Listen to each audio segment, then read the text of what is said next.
யாவத் ஸ்தாஸ்யந்தி கிரயः சரிதஸ்ச மஹீதலே தாவத் ராமாயண கதா லோகேஷு பிரச்சரிஷ்யதி. இது ராமாயணத்தில் உள்ள ஸ்லோகம்.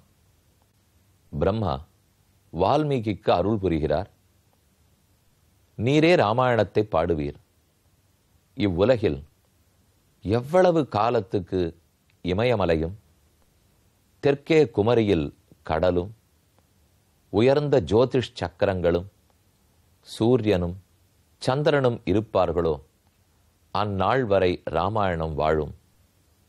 அதுவரை உம்முடைய புகழும் இருக்கும். வால்மீகியே, நாம் கொடுக்கும் அருளால் உம் கண்முன்னே ராம கரித்திரம் அவன் கதை முழுக்க விரியும். அதை கண்டு கண்டு ஸ்லோகங்களாக வடிப்பீர். எத்தனை ஸ்லோகங்கள், எத்தனை காண்டங்கள், சர்க்கங்கள்! ஆச்சரியமான பெருங்காவியம் வால்மீகி ராமாயணம். அந்த ராமாயணத்தில் கூறப்பட்ட கதாநாயகனான ராமனோ விஜயராகவன்.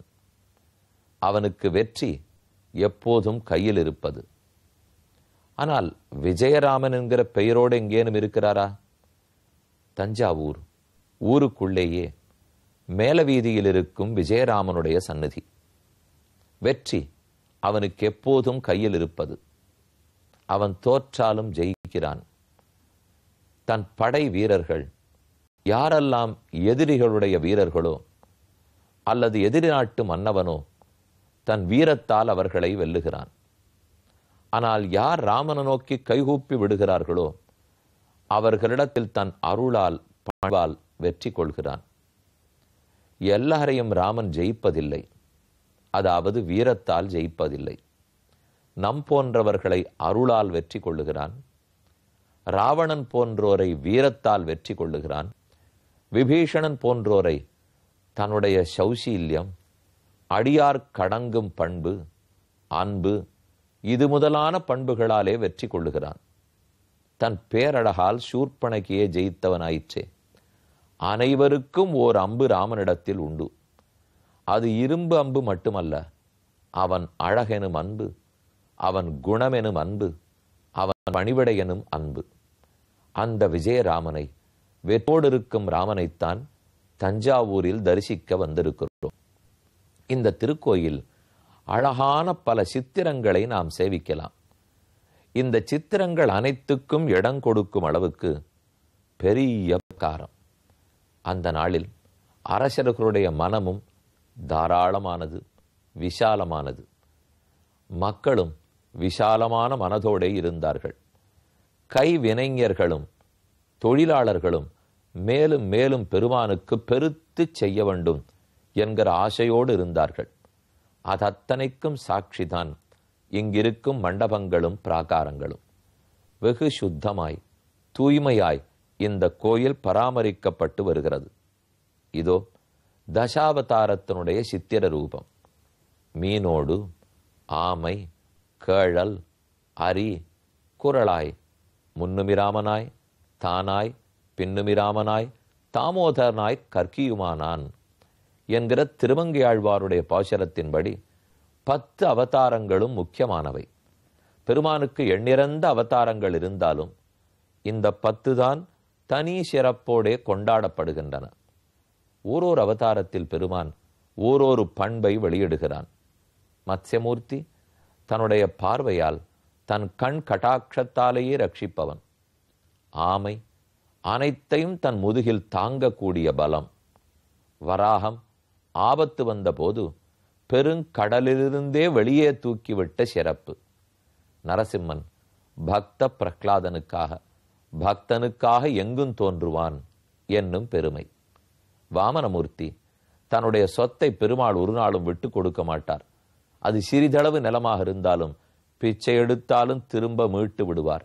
இது வாமன திருவிக்கிரமனின் பண்பு. பரசுராமர் என்ன செய்தாலும் பெருமான் கோபம் கொண்டால் உலகம் தாங்காது, நாம் குற்றம் செய்யக்கூடாது. இது பரசுராமனின் கொள்கை. ராமனோ உயர்ந்தவன் தாழ்ந்தவன்னு பார்க்காதே, யாரையும் தோழனென்றும் ஏற்றுக்கொள், உறவனென்று ஏற்றுக்கொள். பலராமன் பெரும் பலமுடையவன், ஆதிசேஷனின் அவதாரம். ஆகவே அவரே தொண்டுகளுக்கெல்லாம் உதாரணம். எத்தனை தொண்டு புரிய வேண்டுமோ அனைத்தையும் அவரிடத்தில் கற்க வேண்டும். கண்ணன் உபதேசத்துக்கென்று ஒரு அவதாரம். கீதாச்சாரியனாய் நம் வாழ்க்கை நெறியே புகன்ற கடவுள் கீதாச்சாரியன் கண்ணன். கல்கி இதுவரை நாம் பார்க்கவில்லை. பழைய சதுர்யுகத்தில் கண்டிருப்பார்கள். இனி இந்த கலியுகத்தின் இறுதியில் கல்கி தோன்றுவார். அவர் பண்பு தீயதத்தனையும் அழித்து நல்லதை மறுபடியும் நிலைநாட்டுதல்.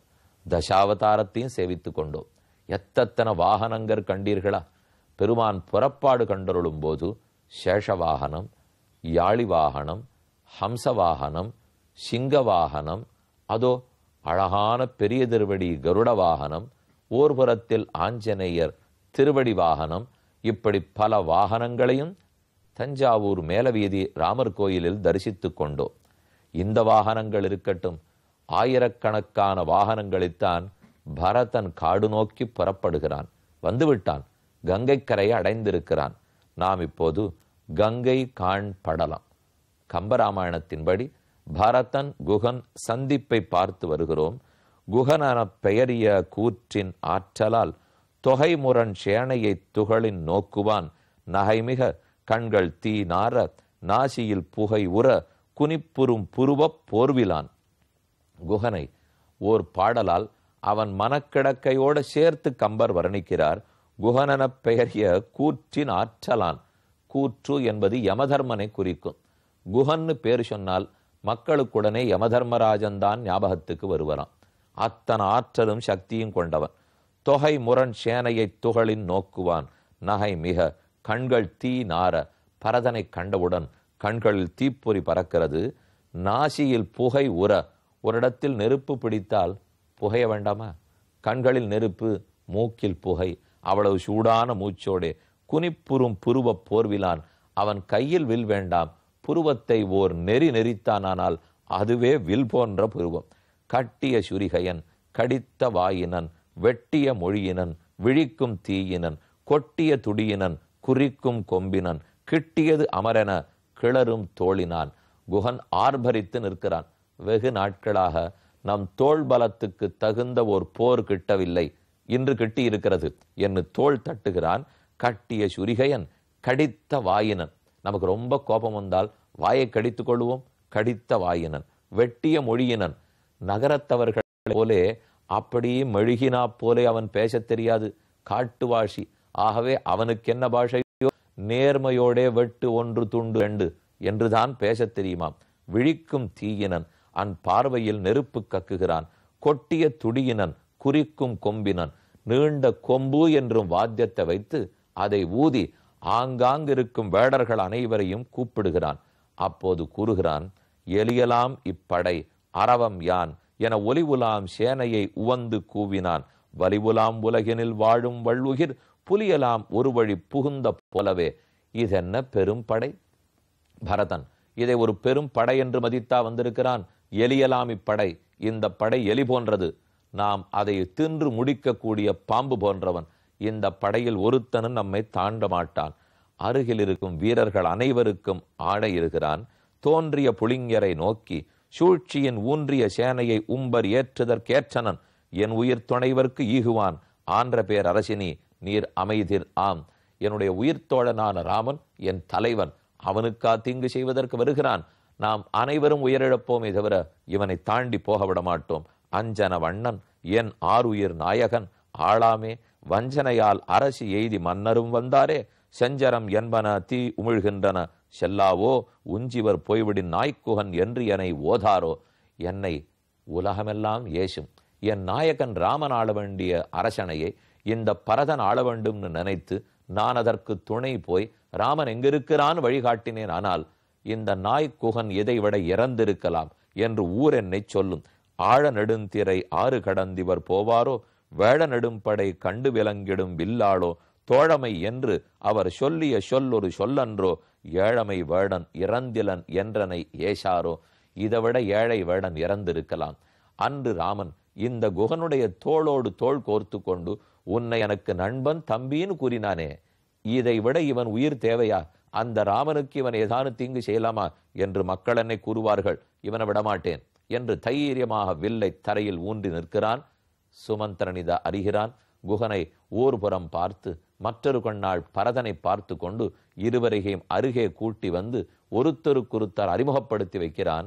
சுமந்திரன் கூறுகிறார், கங்கை இருகரை உடையான் கணக்கிறந்த நாவாயான் உங்கள் குலத்தனி நாதற்கு உயிர் துணைவன் உயர் தோளான் வெங்கரியின் ஏறு அணையான் வில் பிடித்த வேலையினான் கொங்குமலரும் நருந்தண்டார்க்கு குகன் என்னும் குறியுடையான்.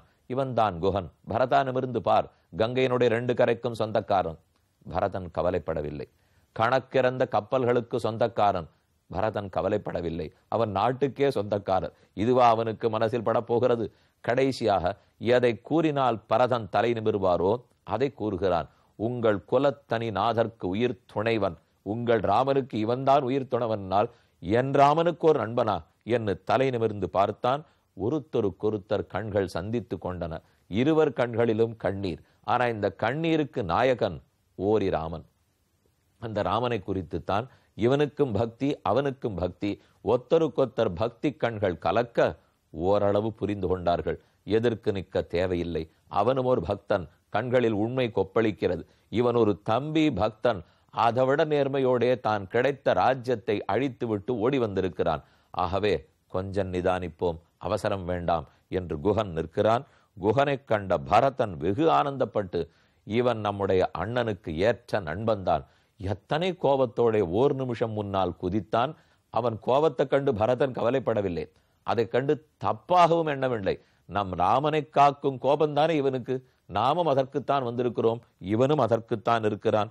வர்க்கலையின் உடையானை மாசடைந்த மெய்யானை நற்கலையில் மதி என்ன நகை இழந்த முகத்தானே கல்கனிய கனிகின்ற துயரானே கண்ணுற்றான் வில் கைய நின்னும் இடை வீழ மிம்முற்று நின்று ஒழிந்தான். அப்போது பரதனை முழுவதுமாக காண்கிறான் குகன். வர்க்கலையின் உடையானை, ஏது பட்டு பீதாம்பரத்தை காணோம். மாந்தோல் மரவுரி தரித்திருக்கிறான். எங்கே உயர்ந்த ஸ்வர்ண கிரீட்டத்தை காணோம். வெறும் சடைமுடியோட வந்திருக்கிறான். முகத்தில் தேஜஸ் இல்லையே, ஆனந்தம் இல்லையே, சிரிப்பே இல்லையே. ஏன் அழுது வடிந்து கொண்டு வருகிறான்? உடம்பு முழுக்க தங்கப்பொடி தூவி இருக்கும் நினைத்தேன், காணோம். ஏதோ சேனையினுடைய தூசி என்றோ தூவி இருக்கிறது. ஏன்? அப்போதுதான் குகனுக்கு தோன்றுகிறது, என் நாயகன ஒக்கின்றான், அயல் நின்றான், தம்பியும் ஒக்கின்றான், தவவேடம் தலை நின்றான், துன்பமோர் முடிவு இல்லை, திசை நோக்கி தொழுகின்றான், எம்பெருமான் பின் பிறந்தார் இழைப்பரோ பிழைப்பு என்றான். அப்போது தன்னையே நொந்து கொள்ளுகிறான் குகன். நான் ஒரு பெரும் முட்டாள், படிப்பறிவில்லாதவர். ராமனுக்கு பின்பிறந்த ஒரு தம்பி ராமனுக்கு தீங்கு நீர் நினைப்பான்னு நான் சந்தேகப்பட்டால் அது என் குற்றமே தவிர அது யாருடைய குற்றம்? ராமனுக்கு தம்பி கூட ராமனுக்கு தப்பு நினைப்பனா? அதோ பார், அதோ ஒரு புறத்தில் பரதன், பக்கத்தில் சத்ருக்னன். அதை பார்த்தவுடனே குகனுக்கு தோன்றுகிறது, நம்பியும் நாயகன ஒக்குன்னான்.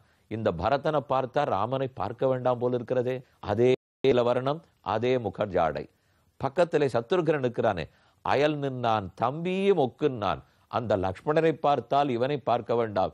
இருவரும் ஒத்துமையோடு இருக்கிறார்களே. நாம் தான் தவறழைத்து விட்டோம். நம்முடைய எண்ணத்தில் குற்றம். அதை உணர்ந்தவன் கூறுகிறான், தாய் உரை கொண்டு தாதை உதவிய தரணி தன்னை தீவனை என்ன நீத்து சிந்தன முகத்தில் தேக்கி போயினை என்ற பொழுது புகழினோய் தன்ம கண்டால் 1000 ராமர் நின் கேள் ஆவரோ தெரியனம்மா. அப்போதுதான் பரதனுடைய உண்மை நிலையை உணர்ந்த குகன் ரொம்ப ஆச்சரியமா ஒரு பட்டம் கொடுத்துட்டார். உன்னுடைய தாய் வரம் கேட்டாள், தந்தை தரேதன் கொடுத்தான், அது அத்தனை தீவினை என்ன நீத்து, இது நாம் தொடவே கூடாது, இது நமக்கு தீமை பாபம் என்று நீத்து சிந்தனை முகத்தில் தேக்கி உன் முகம் முழுக்க கோடு சிந்தனை வருத்தங் கவலை அதோடு வந்து ராமனிடத்தில் திரும்ப கொடுக்க வந்திருக்கிறேன்னு சொல்லுகிறாயே பரதா. ஓர் தராசு தட்டை எடுத்து 1000 ராமர்களை தட்டின் ஓர் புறத்தில் வைத்து உன்னை மற்றொரு புறத்தில் வைத்தால் ஓர் 1000 ராமர் நின்கேள் ஆவரோ தெரியனம்மா. பரதன் தட்டுத்தான் சிறந்த தட்டாக, 1000 ராமன் தட்டு தாழ்ந்த தட்டாக இருக்கும் என்று பட்டம் கொடுத்தான். மூச்சு விட்டான் பரதன். இனி மேற்கொண்டு என்ன நடந்ததுன்னு பார்ப்போம். ஒரு அறிவிப்பு.